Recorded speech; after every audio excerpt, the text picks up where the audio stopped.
샬롬 할렐루야. 창세기 31장 7절에서 13입니다. 그대들의 아버지가 나를 속여 품삯을 10번이나 변경하였느니라. 그러나 하나님이 그를 막으사 나를 해치지 못하게 하셨으며 그가 이르기를 점 있는 것이 네 싹이 되리라 하면 온 양떼가 낳은 것이 점 있는 것이요 또 얼룩무늬 있는 것이 네 싹이 되리라 하면 온 양떼가 낳은 것이 얼룩무늬 있는 것이니 하나님이 이같이 그대들의 아버지의 가축을 빼앗아 내게 주셨느니라. 그 양떼가 새끼 뵐 때에 내가 꿈에 눈을 들어보니 양떼를 탄 수량은 다 얼룩무늬 있는 것과 점 있는 것과 아롱진 것이었더라. 꿈에 하나님의 사자가 내게 말씀하시기를 야곱아 하기로 내가 대답하기를 여기 있나이다 하매 이르시되 네 눈을 들어보라. 양떼를 탄 수량은 닭 얼룩무늬 있는 것, 점 있는 것과 아롱진 것이니라. 라반이 네게 행한 모든 것을 내가 보았노라. 나는 베델의 하나님이라. 네가 거기서 기둥에 기름을 붓고 거기서 내게 서원하였으니 지금 일어나 이곳을 떠나서 네 출생지로 돌아가라 하셨느니라. 우리의 출생지는 어디예요? 천국입니다. 우리 영은 하나님께서 주신 거예요. 하나님이 무작정 주셨을까요? 아니요. 하나님은 완벽하신 분이세요. 그래서 영을 투여하실 때 다 기록하셨어요. 누구한테는 무슨 영, 무슨 영. 그래서 그 영이 돌아오는가 다 셈하고 계세요. 우리의 출생지는 천국입니다. 그래서 천국 백성답게 삶을 살아야 되는 것이지요. 이 땅에서 육으로 심어 영을 거두는 겁니다. 요즘 저도 이제 그냥 일상생활인데 이제 변함없는 생활입니다. 그러면 주님께서 육으로 심어서 뭐를 거두지 그러세요.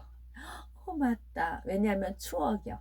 뭘 설거지하든 무엇을 하든지 다 주님과 대화를 하면서 해요. 설거지할 때는 그릇에 안팎을 깨끗이 씻어라 그런 표현이 있잖아요.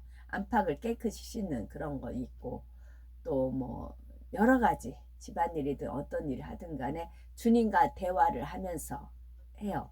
그래서 다 추억이에요. 천국에 가면 하나님 주님께서 다 떠올려 주셔서 그렇게 되는 겁니다. 그래서 우리가 기뻐하고 감사하고 행복하게 그때 하나님 말씀 항상 기뻐하라 하셨잖아요. 범사에 감사하라 하셨잖아요. 그리고 쉬지 말고 기도하라 하셨잖아요. 기도는 하나님과 대화이잖아요.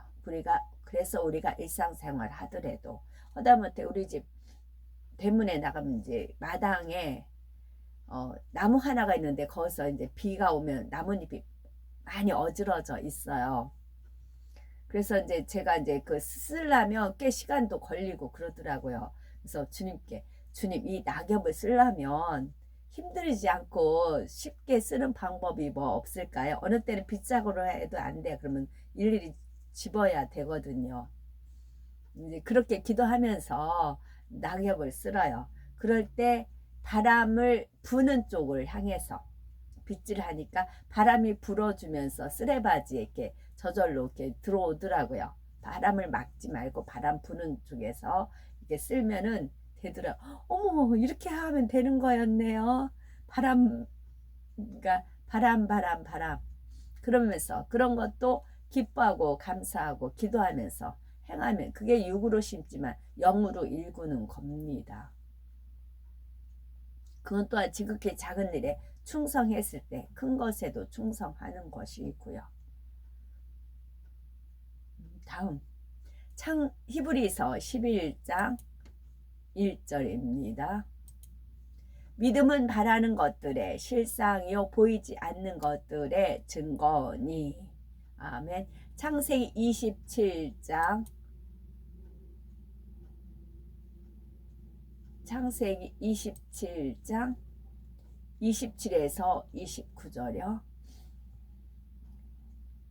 그가 가까이 가서 그에게 입맞추니 아버지가 그의 옷의 향취를 맡고 그에게 축복하여 이르되 내 아들의 향취는 여호와께 복 주신 밭의 향취로다.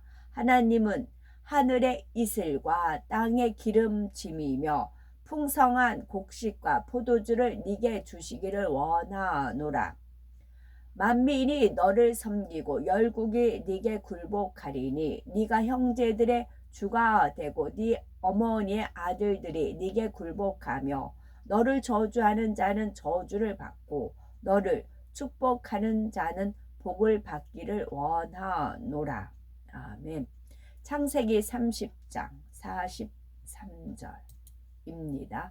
이에 그 사람이 매우 번창하여 양떼와 노비와 낙타와 나귀가 많았더라. 아멘.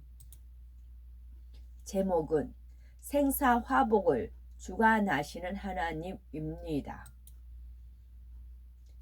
우리의 생사화복을 주관하시는 하나님을 믿고 의지함으로써 모든 삶의 형통함을 받는 우리가 됩시다입니다.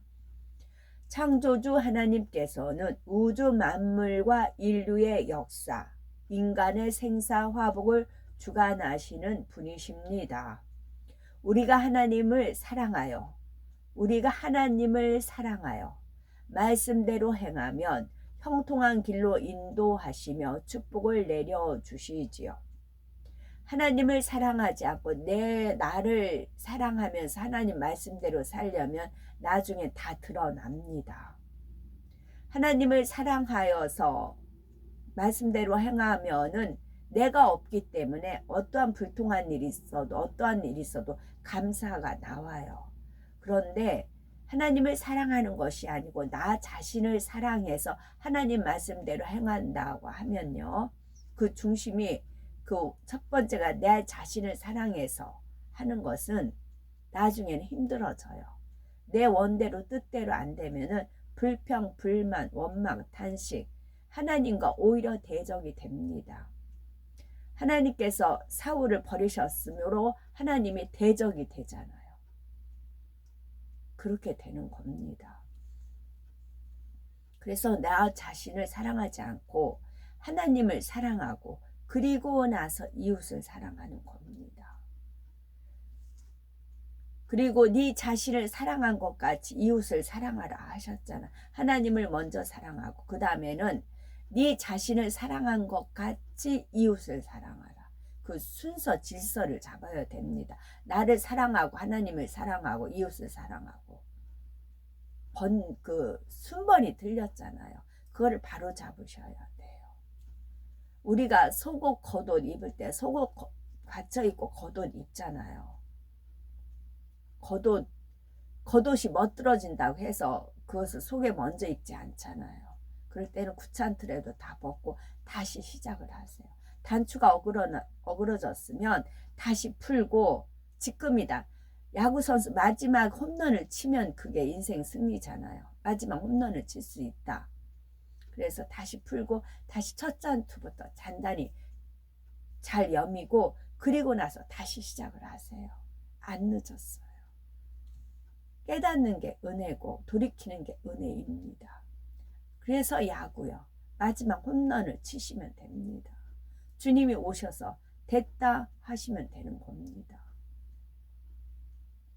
그러니 하나님을 만나면 아무리 불행했던 사람도 행복해지고 얽히고 설킨 복잡한 문제도 명쾌하게 해결받을 수가 있습니다. 이스라엘의 조상 야곱의 삶을 통해 이 축복의 비결을 알아보겠습니다. 야곱은 아브라함의 손자이며 이삭의 아들로 형 에서와 쌍둥이로 태어났지요. 에서는 들로 다니며 사냥하는 것을 좋아하였고 아버지 이삭의 사랑을 받았습니다. 반면에 야곱은 조용한 성품으로 집안일을 도우니 자연히 어머니의 사랑을 받았지요. 야곱은 지혜로운 반면에 간교한 성품이 있었고 꿈과 야심이 있어서 형이 가진 장자의 축복을 자신이 받고 싶어 했습니다. 어느 날 형 에서가 사냥을 하고 와서 몹시 배고파할 때 팥죽 한 그릇을 줄 테니 장자의 명분을 발라고 합니다. 이에 에서는 장자권을 소홀히 여기고 야곱에게 팔아버리지요. 세월이 흘러 아버지 이삭이 나이가 들자 죽기 전에 장자 에서를 불러 축복해 주고자 합니다. 이삭은 사냥한 고기로 별미를 만들어 가져오면 축복해 주겠다고 하지요. 이것을 엿들은 어머니 리브가는 야곱에게 그 축복을 받게 해주고 싶었습니다. 결국 야곱을 에서처럼 꾸미고 별미를 만들어 주어 장자의 축복을 받게 하지요. 눈이 어두워서 잘 보지 못하는 이삭은 변장한 야곱이 에서인 줄 알고 마음껏 축복해 줍니다. 그런데 야곱이 축복 기도를 받고 나간 지 얼마 안 되어 에서가 사냥한 고기로 별미를 만들어 가지고 들어오지요. 깜짝 놀란 이삭은 별미를 먹고 야곱에게 축복을 해 주었으니 더 이상 축복해 줄 것이 없다고 합니다. 장자의 축복을 빼앗긴 에서는 방성되고 가였지만 이미 때는 늦었습니다. 격분한 그는 아버지가 돌아가시면 야곱을 죽이리라 결심하지요. 이 일로 야곱은 부모 곁을 떠나 외삼촌 라반이 있는 하란으로 피하게 되지요. 처음 라반의 집에 올 때만 해도 야곱은 얼마 있다가 고향으로 돌아갈 것이라고 생각을 하였지요. 만일 그가 게으르고 자기만 생각했다면 대충 시간만 보냈을 것입니다. 그러나 야곱은 머무는 동안 최선을 다해서 외삼촌의 일을 도왔지요. 라반에게는 두 딸이 있었습니다. 첫째 딸 레아는 알력이 부족한 반면 둘째 딸 라헬은 곱고 아립다운 여인이었지요. 야곱은 라헬에게 사랑을 느꼈고 그녀와의 결혼을 조건으로 라반에게 7년간 봉사하게 됩니다. 이전에 단지 외삼촌 집에서 일을 도와주는 수준이었다면 이제부터는 계약에 의해서 싹을 받고 일하는 품꾼과 같은 위치가 되었지요. 부유한 가정에서 태어나 귀하게 자라온 야곱으로서는 품꾼 취급을 받는다는 자체가 자신을 철저히 낮추고 깨트려 나가는 연단의 시간이었습니다. 그러나 라헬에 대한 사랑으로 7년이라는 세월을 기꺼이 견딜 수가 있었지요. 야곱은 한번 품은 사랑의 마음이 변치 않았고 목표한 바를 반드시 이루고자 하는 근성이 있었습니다. 뿐만 아니라 한결같은 성실함으로 맡은 사명을 감당해내는 좋은 중심을 가졌지요. 강교한 속성이 있음에도 야곱이 하나님 앞에 선택받아 쓰일 수 있었던 이유가 여기에 있습니다. 마침내 약속한 7년이 채워지자 야곱은 외삼촌에게 라헬을 아내로 달라고 합니다. 그런데 막상 신혼 첫날 밤에 라반이 야곱의 장막에 들여보낸 사람은 라헬이 아닌 레아 언니였지요.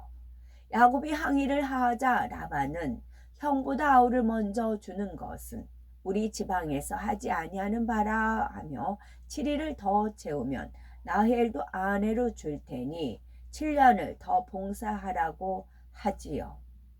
야곱은 자신이 속은 것을 알았지만 또다시 나혜를 얻기 위해서 외삼촌의 제안을 받아들일 수밖에 없었습니다. 야곱은 자신이 얻고자 하는 목표를 위해서 부당한 약속이라도 지켰지요. 그리고 나반으로 인해서 자신의 간교한 속성을 들여다보며 변화될 수 있는 계기를 갖게 됩니다.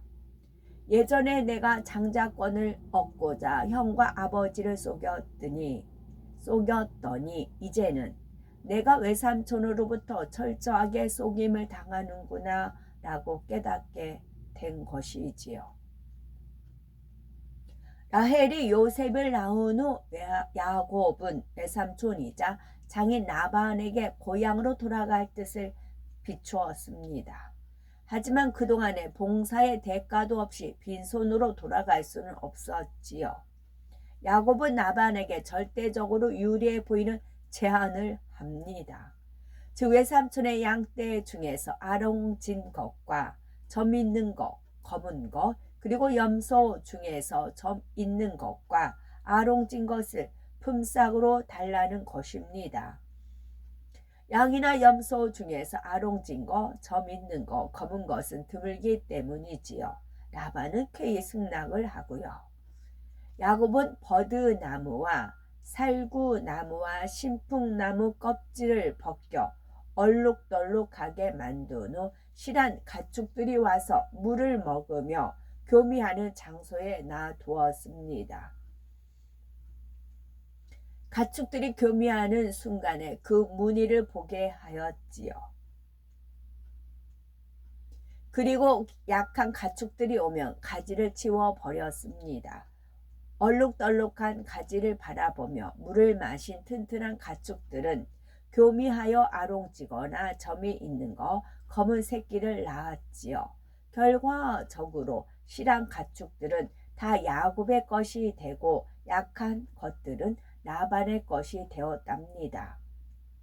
야곱은 가축들에게 바라봄의 법칙을 적용해 막대한 부를 쌓아갔습니다. 14년간 봉사하면서 어떻게 해야 양이 새끼를 잘 낳고 어떻게 해야 잘 자라는지 완전히 터득한 전문가가 되었습니다. 뿐만 아니라 바라보는 대로 이루어지는 믿음의 법칙 또한 터득하여 거부가 되었던 것입니다. 여기서 바라봄의 법칙에 적용해서 막대한 부를 쌓아갔습니다. 바라봄의 법칙이에요. 무엇을 바라보느냐에 따라서 여기에 세 가지 버드나무, 살구나무, 신풍나무 이거를 하나님께서 이제 저한테 개인적인 은혜로 풀어주신 부분이 있어요. 바라봄의 법칙인데 거기에서 막대한 불을 쌓았어요. 그것은 신풍나무는 신의 바람이다 그랬어요. 신바람 난다 그러잖아요. 성령 바람 그러잖아요. 그 신바람, 신의 바람이다. 그 다음에 살구나무는 아론의 쌍난 나무에 이제 법계 안에 들어가 있잖아요. 거기에 쌀고 꽃인가 열매인가 뭐 쌀국꽃이 폈다 그렇게 표현할 수 있지요. 그래서 살구나무고 버드나무는 버드나무 가지고 버들피리 분다고 하죠. 버들피리, 피리만해서 피리리 부는 거 있잖아요. 그 찬양 피리 불면서 소고치고 피리 불고 그렇게 찬양 나오잖아요. 버드나무로 피리를 만들잖아요. 그 표현을 쓰셨어요. 이 세 가지가 합해진 곳을 바라봄으로 인해서 부가 쌓인다. 버드나무, 살구나무, 신풍나무 이 세 가지 있는 곳을 바라봄으로 인해서 믿음의 부가 쌓인다고요. 믿음의 부가 쌓여야 그 부로 천국에서 이룹니다. 영적인 거예요. 영적인 거로 해서 부가 쌓여요. 그 부가 천국에서 내가 얼마큼의 부자이냐. 집이든지 땅이든지 또 뭐 별장이 주어질 수가 있고 리조트가 주어질 수 있고 다 얼마든지 그럴 수가 있어요. 허다못해 주님이 야구 선수로 뛰는 게 매일 있겠어요? 아니죠. 귀하고 귀한 게임이지요. 그럴 때 초대된 사람들 온전히 주님의 편이 된 사람들이죠. 얼마나 기대가 되겠어요. 저 야구에 관심이 없다가 주님 어제 그 이벤트 그거 알려주신 뒤로부터는 막 기대가 됩니다. 그리고 막 주님이 이제 홈런, 저는 이제 주님께서 미리 알려주실 거 아니에요. 이번 주 때 홈런이다? 이제 그렇게 사인 주실 거 아닙니까? 운동장에 있고 저는 관중석에 있어도. 그럼 미리 막 저는 이제 소리를 지르는 것이죠. 그러면 천사의 맞은편에서 이제 천사들 응원단이 있잖아요. 천사들이 하고. 그러면서 눈치 빠른 사람들은 얼른 알고, 눈치 빠른 사람들은 뭐예요? 바라봄의 법칙에 적응이 된 거죠. 버드나무, 살구나무, 신풍나무 그렇게 풀어주셨어요. 아버지가. 신풍나무는 무엇이더냐, 살구나무는 무엇이더냐, 버드나무는 무엇이더냐 그러면서요. 거기에서 교미해서 바라봄의 법칙에 의해서 막대한 부가 쌓여진다. 교미한다는 것은 음양의 조화예요. 음양의 조화. 음양의 조화로 인해서 생명 잉태가 되는 겁니다. 교회의 비밀이 크도다. 이 비밀이 크도다. 부모를 떠나서 연합하여 둘이 하나가 될지어다. 이 비밀이 크도다. 그렇게 연결이 되는 것입니다. 거부가 된 야곱에게 하나님의 사자가 꿈에 나타나 고향으로 돌아가라 말씀합니다. 야곱은 본격적으로 고향으로 돌아갈 준비를 하지요. 어느 날 야곱은 외삼촌 몰래 모든 소유물을 이끌고 도망치듯 고향으로 떠납니다. 3일 후에 라반이 알고 황급히 쫓아오지요. 하지만 하나님께서 현몽하여 야곱에게 선악간에 말하지 말라 하시지요.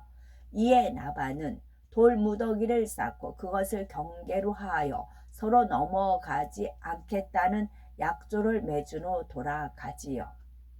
한편 야곱이 돌아온다는 소식을 듣고 형 에서가 400명을 이끌고 옵니다. 외삼촌 라반과 약조했으니 뒤로 물러설 수도 없고 형 에서 앞에 나아갈 수도 없는 절박한 상황이었습니다.